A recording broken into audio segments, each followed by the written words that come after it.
we've established that during the history of capitalism, there's been a definite transformation away from a free market environment towards a system, in many cases aided by government, based on the power of enormous corporations. Now, the political effect of this, the fact that these corporations are so powerful and are so important to the national economy in which they're based, means that in the modern epoch of capitalism, they have the power to influence government policy and ultimately, in an extreme case, to direct how governments interact with other countries. And the word that we should be using here, although it's not a word that's used often nowadays, is imperialism, which lends itself as being the culmination of capitalist development and indeed the final stage of capitalism.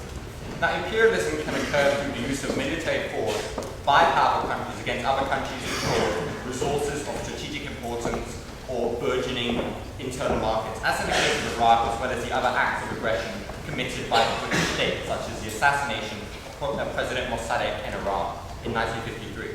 But imperialism can also occur by other means as well, such as the use of international institutions such as the IMF, which are currently under the control of countries like the UK, to change the policies of governments in the developing world to better suit the interests of the countries which dominate these institutions, most notably by means of things such as structural adjustment programs, which force governments to privatize enterprises which used to be under government control and remove regulations of investment between countries.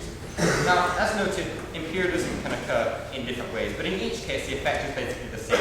What we see in every country where imperialism currently operates is that the interests of ordinary people are subordinated to the interests of the market, and specifically the interests of the companies which conduct imperialism. Now, in side proposition, we've had a lot to talk about how capitalism is apparently an effective system for resource distribution. Members of the House, let me ask you, do you think that a world where millions of people go every day without food, a world where even in the most powerful countries in the world, such as the UK, there are still people who have to sleep out on the streets at night because they don't have a home to go to, is that a sign of effective distribution? So I might ask,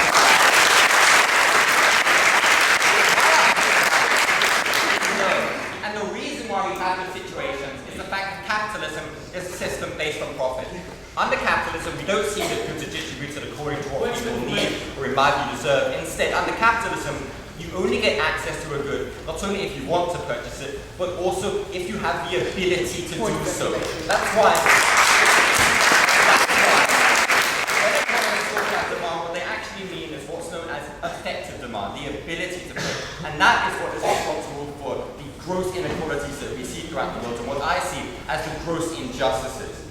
Now, the final point I want to go to is one of alternatives, because it's been suggested in this House that socialism is synonymous with top-down government control.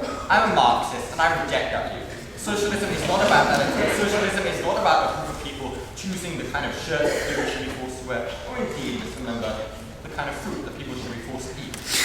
Socialism is about not letting the market dictate the goods that are produced. It's about subjecting production to the conscious control of the working class by means of workers' councils. And this is exactly what existed in the Soviet Union prior to the degeneration of Stalinism.